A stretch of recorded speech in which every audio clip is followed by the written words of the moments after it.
നല്ലതായിരിക്കും. ഇപ്പം ചോദിക്കും നിങ്ങൾ എന്തുകൊണ്ട് പേര് പുറത്ത് പറയുന്നില്ല എന്നുള്ളത്. അപ്പോൾ 2013 നടന്ന ആ ഒരു സംഭവത്തിൽ അദ്ദേഹം എന്നോട് മാപ്പ് പറയുകയും പിന്നീട് ഈ വർഷം വരെയും ഞങ്ങൾ സുഹൃത്തുക്കളാണ്, ഒരു വാക്കുകൊണ്ട് പോലും, ഒരു നല്ല സുഹൃത്തെന്നതിലപ്പുറം ഒരു മെസ്സേജ് പോലും കൊണ്ട് നമ്മളെ വേദനിപ്പിക്കുകയോ ചെയ്തിട്ട്. കുറച്ച് ദിവസമായിട്ട് ആരോപണങ്ങളുടെ കാർമേഘക്കൂട്ടിലാണ് മലയാള സിനിമ എന്ന് പറയുന്നത്. അപ്പോൾ ഇന്നലെ ഞാനൊരു ആരോപണം പറഞ്ഞിരുന്നു. ഇന്ന് ഞാൻ അല്പം മുമ്പ് ഒരു വീഡിയോ ഇട്ടിരുന്നു. ഒരു ആരോപണം 2013 തൊടുപുഴയിൽ വെച്ച് ഒരു നടൻ, ഇന്നത്തെ സൂപ്പർ സ്റ്റാറായ ഒരു നടൻ എന്നെ കയറി പിടിച്ചു എന്ന് പറഞ്ഞിട്ട് സുനിത മൽഹാർ എന്ന് പറയുന്ന ഒരു നടി ഒരു വീഡിയോ ഇക്കകത്ത് ഇന്നലെ എല്ലാവരും അവരവരുടെ കാര്യങ്ങൾ പറഞ്ഞുകൊണ്ടിരിക്കുന്നു. മലയാള സിനിമയുടെ മോശപ്രവണതയ്ക്കെതിരെ ഘോരഘോരം സംസാരിച്ച്. അപ്പം ചാനലുകളെല്ലാം ഇവരുടെ പുറകെ തന്നെയായിരുന്നു ഇന്നലെ. അപ്പം പല ചാനലുകളിൽ നിന്ന് അവർ കഴിയുന്നത് കണ്ടു. അപ്പം വളരെയധികം വിഷമം തോന്നി. അപ്പം ആ സൂപ്പർ സ്റ്റാർ ആരാണെന്നുള്ളത് ഞാൻ പറഞ്ഞില്ല, 2013 ആയതുകൊണ്ട് ഇതിന് താഴെ വന്നേക്കുന്ന കമൻറ്റുകൾ പലതും ഞാൻ വായിച്ചപ്പോഴത്തേന് പല നടന്മാരെ പറ്റി പറഞ്ഞു. ദുൽഖറിനെ പറ്റി പറഞ്ഞു, ആസിഫ് അലി, ഫഹദ് ഫാസിൽ, പിന്നെ വേറെ ജയസൂര്യ, അങ്ങനെ ടൊവിനോ എന്നൊക്കെ പറഞ്ഞ് ഓരോരുത്തർ അഭിരുചിക്കനുസരിച്ച് ഓരോരുത്തർ അങ്ങ് തിരഞ്ഞെടുക്കുകയായിരുന്നു ആൾക്കാർ ചെയ്തുകൊണ്ടിരുന്നത്. അപ്പം 2013 ചിത്രങ്ങളൊക്കെ ഞാൻ നോക്കിക്കഴിഞ്ഞപ്പം ഈ WCC അംഗമായ ഒരു നടി, പല നടിമാരും അഭിനയിച്ചിട്ടുണ്ട്, നായകന്മാർ. അപ്പോൾ ആ നായകന്മാരെല്ലാം കുഞ്ചൊക്കെ പോവനൊക്കെ ഉണ്ട്. അപ്പം എല്ലാവരും നമ്മൾ സംശയത്തിൻ്റെ നിഴലിലായി എന്നുള്ളതാണ്. അപ്പം അതിന് ശേഷം ഇന്ന് അവരൊരു ചാനലിൻ്റെ ഇതിനകത്ത് പറയുന്നുണ്ട്, ഒരു കാരണവശാലും ആ അവതാരക ചോദിക്കുന്നുണ്ട് എന്തുകൊണ്ട് ആ പേര് പറയുന്നില്ല എന്നുള്ളത്. അപ്പോൾ ആ പേര് പറയാൻ അവർ തയ്യാറല്ല. അതിന് കാരണമായിട്ട് അവർ പറയുന്നതാണ് രസകരമായിട്ട് എനിക്ക് തോന്നിയത്. നമുക്കന്ന് കേൾക്കാം. സിദ്ദിഖ് ആരോപണം നേരിട്ട് രാജിവെച്ചു. ശ്രീ രഞ്ജിത്ത് ആരോപണം നേരിട്ട് രാജിവെച്ചു. അത് രേവതിയുടെയും ശ്രീലേഖയുടെയും ആരോപണത്തിലാണ്. സൗമ്യ മൽഹാർ എന്ന മാധ്യമങ്ങളോട് പറഞ്ഞ കഥകളിലുള്ള യുവനടൻ ഇതുവരെയും പുറത്തു വരാത്തൊരു ഐഡന്റിറ്റിയാണ്.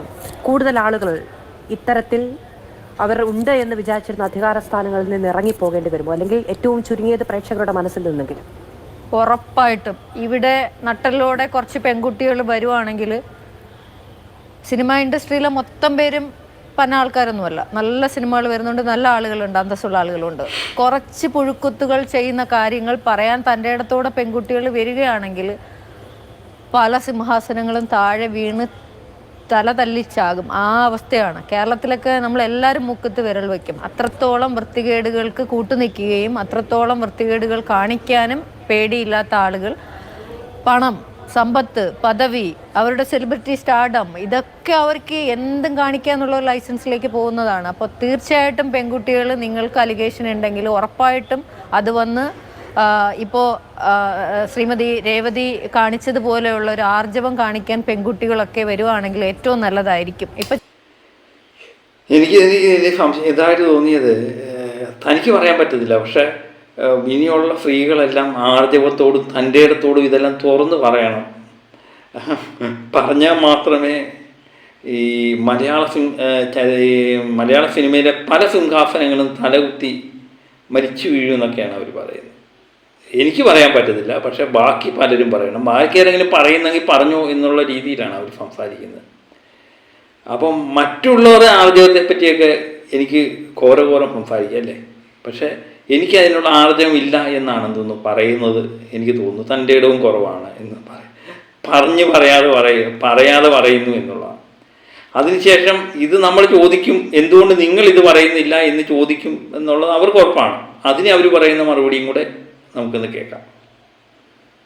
ചോദിക്കും നിങ്ങൾ എന്തുകൊണ്ട് പേര് പുറത്ത് പറയുന്നില്ല എന്നുള്ളത്. അപ്പോൾ 2013 നടന്ന ആ ഒരു സംഭവത്തിൽ അദ്ദേഹം എന്നോട് മാപ്പ് പറയുകയും പിന്നീട് ഈ വർഷം വരെയും ഞങ്ങൾ സുഹൃത്തുക്കളാണ്, ഒരു വാക്കുകൊണ്ട് പോലും, ഒരു നല്ല സുഹൃത്തെന്നതിലപ്പുറം ഒരു മെസ്സേജ് പോലും കൊണ്ട് നമ്മളെ വേദനിപ്പിക്കുകയോ ചെയ്തിട്ടില്ല.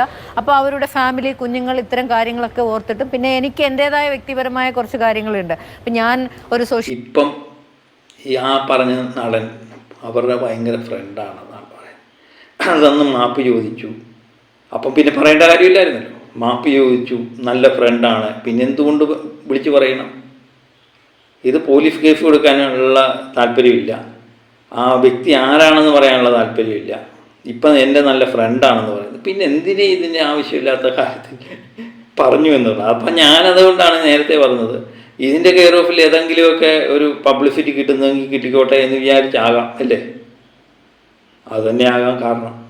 അല്ലെങ്കിൽ ഈ ആർജവത്തോടെ മറ്റുള്ളവരുടെ ആർജവവും തൻ്റെ ഒക്കെ പറയുന്ന ഈ വ്യക്തി എന്തുകൊണ്ട് പറയുന്നില്ല എന്നുള്ളതാണ്. ഈ ഞാൻ പറഞ്ഞ ആൾക്കാരെല്ലാം സംശയത്തിൻ്റെ നെല്ലിൽ ഇപ്പോഴും നിൽക്കുന്നുണ്ട്.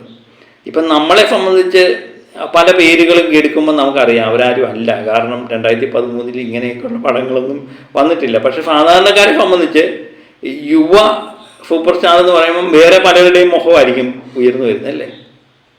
അപ്പം എല്ലാവരും സംശയത്തിൻ്റെ നെല്ലാക്കി എന്നുള്ളതാണ്. അത് നീതീകരിക്കാൻ പറ്റുന്നതായിട്ട് എനിക്ക് തോന്നുന്നതേ ഇല്ല. ഇപ്പം ആദ്യമേ അവർ തുടക്ക സമയത്ത് ഈ യുവനടൻ്റെ കാര്യം പറഞ്ഞത് എങ്ങനെയാണെന്നും കൂടെ നമുക്കതൊന്നും കൂടെ ഒന്ന് കേൾക്കാം.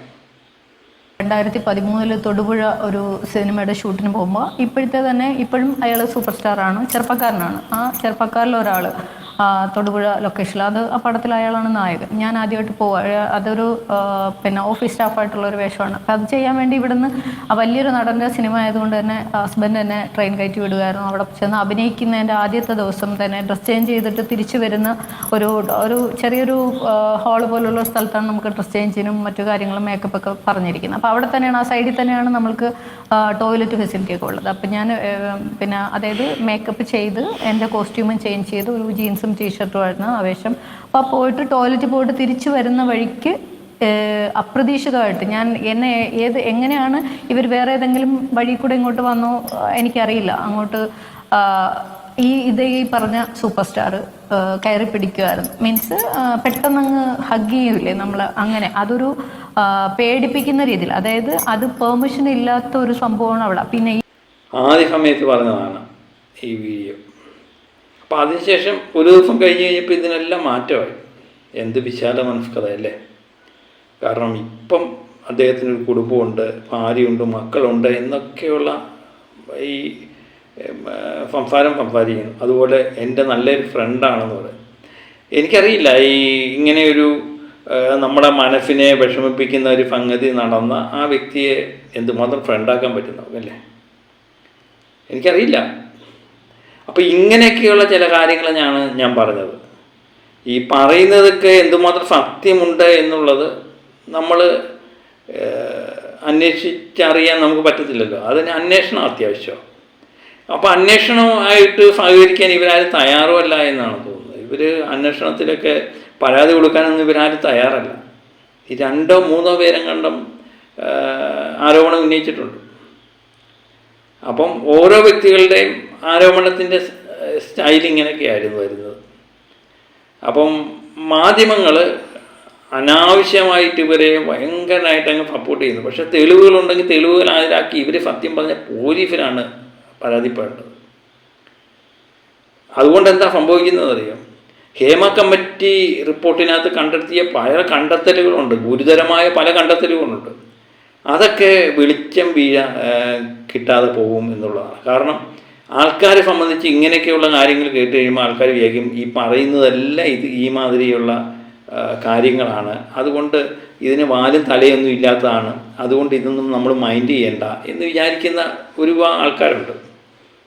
അപ്പം ആദ്യത്തെ യുവ നടൻ എന്നൊക്കെ പറഞ്ഞു കഴിഞ്ഞിട്ട് ഇപ്പം അത് നല്ല നടൻ എൻ്റെ ഫ്രണ്ടാണെന്നൊക്കെ പറയുമ്പോഴേ എന്തുമാത്രം നമുക്ക് വിശ്വസിക്കാൻ പറ്റില്ലേ? അതാണ് അവസ്ഥ. അതുതന്നെയാണ് ഞാൻ ആദ്യത്തെ വീഡിയോയിലും പറഞ്ഞത്. ഇതെവിടെ ചെന്ന് നിൽക്കും എന്നുള്ളത് യാതൊരു പ്രതീക്ഷയില്ല എനിക്ക്. അവസാനം ഇത് ചായക്കൊപ്പയിലെ കൊടുങ്കാറ്റായി മാറാനാണ് സാധ്യത കൂടുതൽ എന്ന് എനിക്ക് തോന്നുന്നു. കാരണം ഈ പറയുന്ന വാക്കുകളും പ്രവൃത്തിയും തമ്മിൽ യാതൊരു ബന്ധവുമില്ലാത്ത കാര്യങ്ങളാണ് ഇപ്പം സംഭവിച്ചുകൊണ്ടിരിക്കുന്നത്. അപ്പം മറ്റൊരു വിഷയമായി വീണ്ടും എത്താം. Okay, by.